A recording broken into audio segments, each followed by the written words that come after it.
Hey everyone, welcome back to the channel. This is one of those videos where we talk about all things Pokemon card investing over the last week or fortnight, and I answer some of your questions at the end. So it's more a podcast style video. However, point has been noted.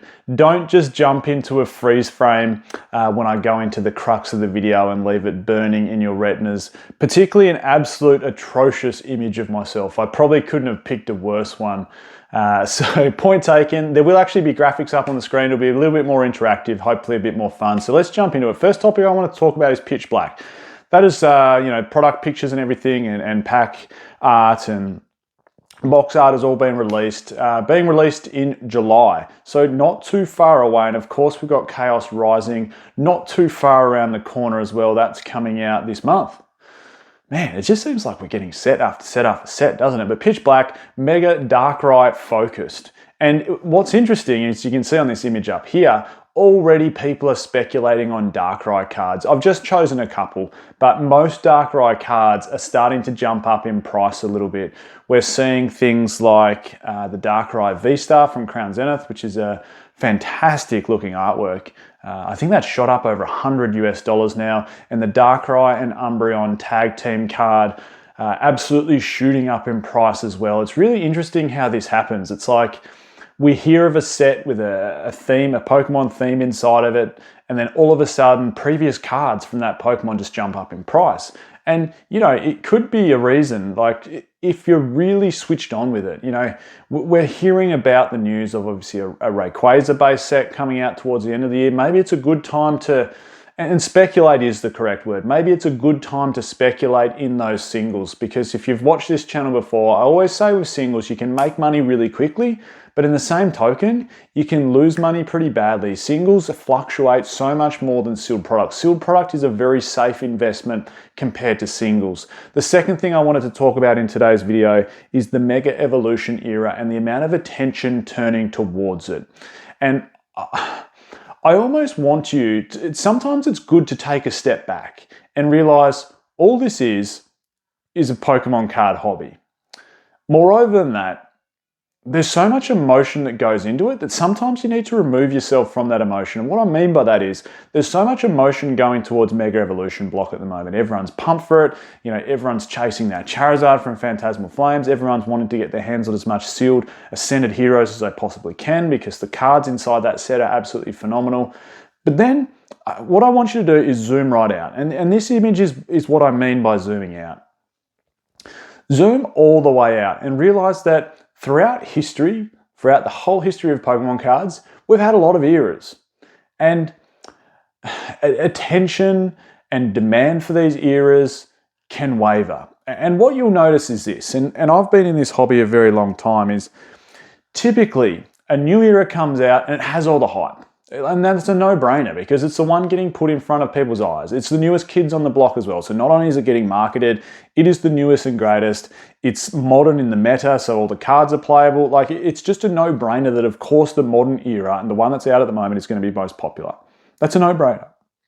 What happens though is when the next era comes along, there's still some demand for that previous era, but it starts to die off, doesn't it? And that's what we're seeing with an era like Scarlet and Violet. There was so much demand for it. Prismatic, it was like people couldn't get their hands on it enough of it. Even Destined Rivals, people couldn't get their hands on enough. But I bet you if I asked you now, if I could give you 100 packs of Destined Rivals to open or 100 packs of Ascended Heroes, which would you choose? Look, some people might choose Destined Rivals, but I reckon the majority of people would say, give me Ascended Heroes. I'd rather open that. Like, it's so much more exciting. And then even more so, further back from that, you have Sword and Shield, and attention starts to waver a little bit. And here's the point I want to make, and this is really, really important when you look at the grand scheme of Pokemon with, you know, lens out, is I remember XY era, when Sword and Shield era came out.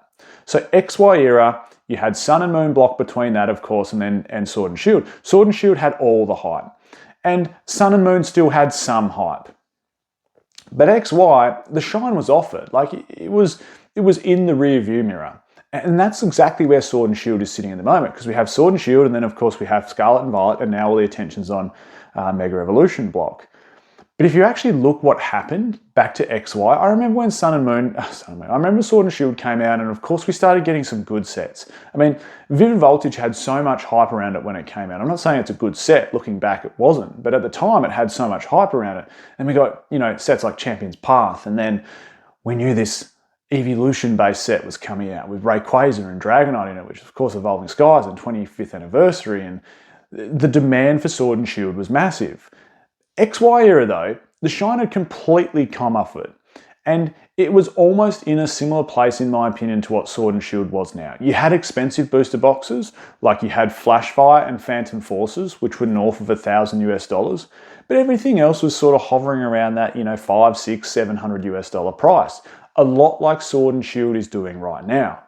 And what happens is everyone's attention's on the new stuff, and they're happy to pay up for the new stuff.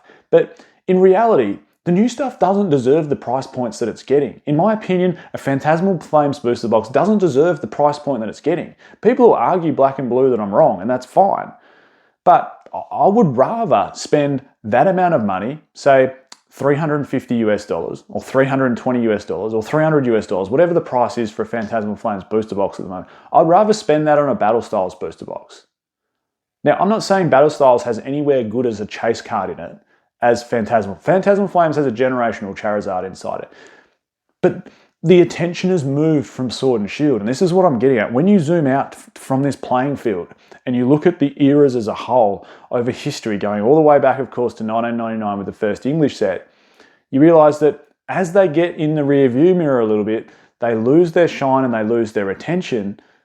But that's sometimes the time to buy, because you know why? They come back into favour. Sun and Moon came back into favour. X and Y came back into favour. Black and White came back into favour. Now those booster boxes are worth so much money. Now, I'm not saying Sword and Shield will do exactly what Sun and Moon did, or exactly what XY did, or Black and White, because it got printed way more. There's more people than ever keeping them sealed. That will impact the prices of them long term. However, the shift away from Sword and Shield, attention-wise, not because they're bad sets, not because they're not as good as Scarlet and Violet sets, or not as good as Mega Evolution sets, but the attention just comes off it a little bit. And sometimes that's the perfect time to buy.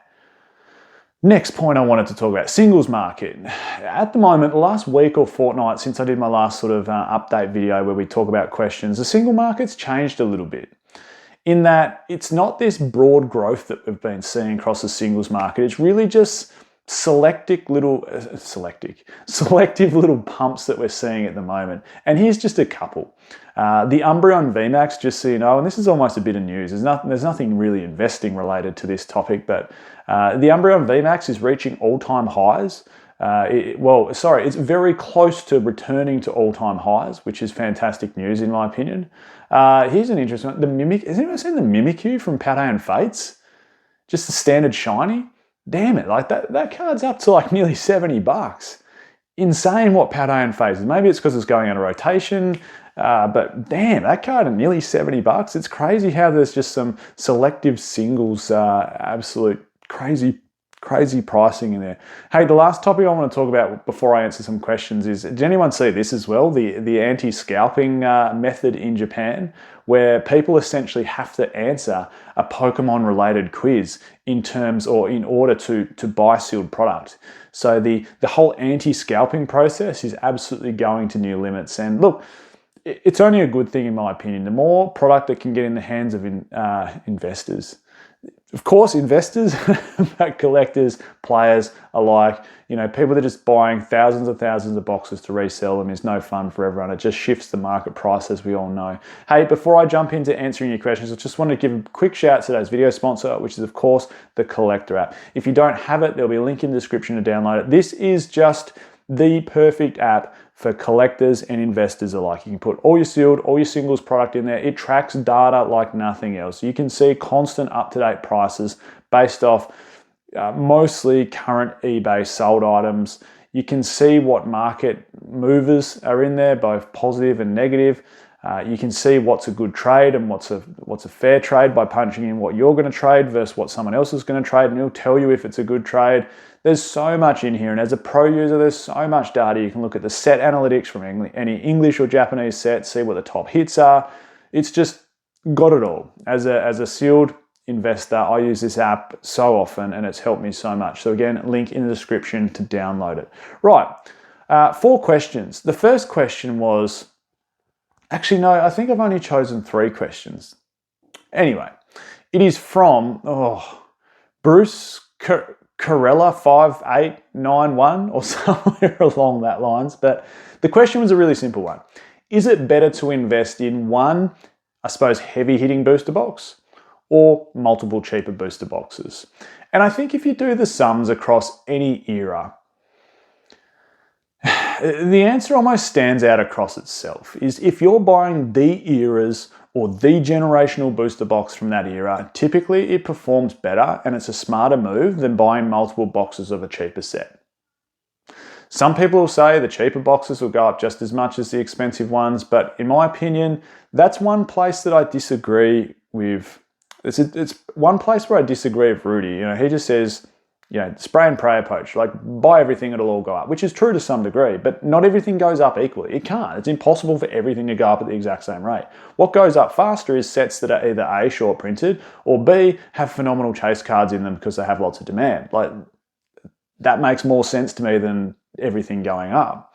And with that in mind, it's almost like, you know, when Evolving Skies was $500 and Battle Styles was $120, what was the better investment?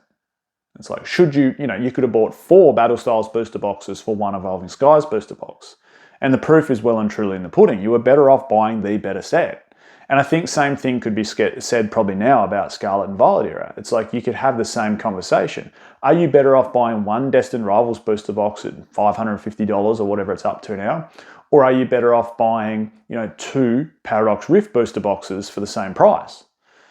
In my opinion, I do think you're better off buying the Destined Rivals booster box. I think long term, if you look back, and even if you compare it, like let's rewind a long time to maybe XY, and we look at the 2 best performing sets, like Phantom Forces for argument's sake, and you compare that to a Breakpoint booster box, and you go, well, the Phantom Forces booster box is like 5 times the price.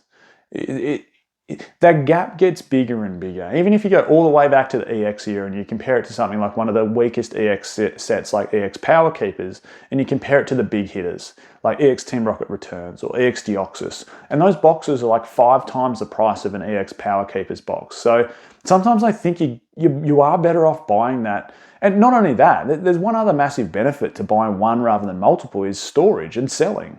It's more liquid. It's easier to sell because there's only one of them. It's easier to store because there's only one of them. I think it's a little bit of a no-brainer in my opinion. Next question was from, Jesus, some of these are hard to pronounce. Indigo Aqua, Destined Rivals or Brilliant Stars booster box. That's a good question. Very, very similar price point. And I'll almost circle back to the conversation I was having before about Sword and Shield, in that when people's eyes are off something, sometimes it's a good time to scoop it up. It's not going to be far away until Brilliant Stars booster boxes are getting scarcer and scarcer. What is the better set? I mean, I think on paper, if you look at total set value, Destined Rivals just beats it. If you look at overall set, it's almost like if Brilliant just had one more alt art, and it didn't need to be much. Maybe if it had a Palkia alt art to go with the Arceus or something. I don't know. But on paper, they're pretty similar in my opinion. I honestly don't think you can go wrong investing in either. And to be fair, I think Destined Rivals is a slightly better set and it's carrying more nostalgia behind it. But Brilliant Stars is a bit older. So it's like they've both got a pro going for them. I honestly don't think you can go wrong either way. Very good question. One that I probably can't give an exact answer to, but other than, good question. Shiny Kiwi TCG. And this question, it was one that I actually answered in my previous video, so sorry to repeat myself, but is Black Bolt and White Flare. Are they good investments?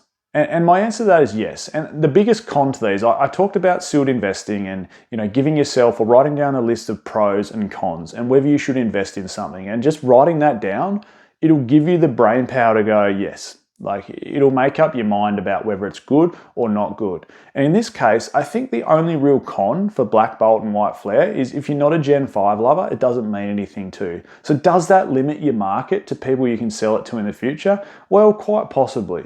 But that's really the only con I can see for those sets because they have so many pros. I talk about total set value all the time and they've got super, super strong total set values. I talk about depth as well as big chase cards. They have big chase cards that are worth big money. They have so much depth. Arguably, white flare has a bit more illustration rare depth than black bolt, but maybe black bolt's a bit heavier on the top end with some slightly stronger chase cards at the top there. But either way, like, I think they're good investments. And probably the point to hammer that home is where I said sometimes it's good to invest in something or a place where other people aren't really looking, because everyone's attention at the moment is buying as many Destined Rivals and Ascended Hero booster boxes and even Phantasmal Flames as they possibly can. People's attention isn't honed in on Black Bolt and White Flare. Hopefully that answers your questions. By all means, drop me some more questions down below. I'll try and pick 3 or 4 to answer at the end of each video. Thank you so much for tuning in. Your support means a lot. My name's Michael, this is PokeDells, and I'll catch everyone next time.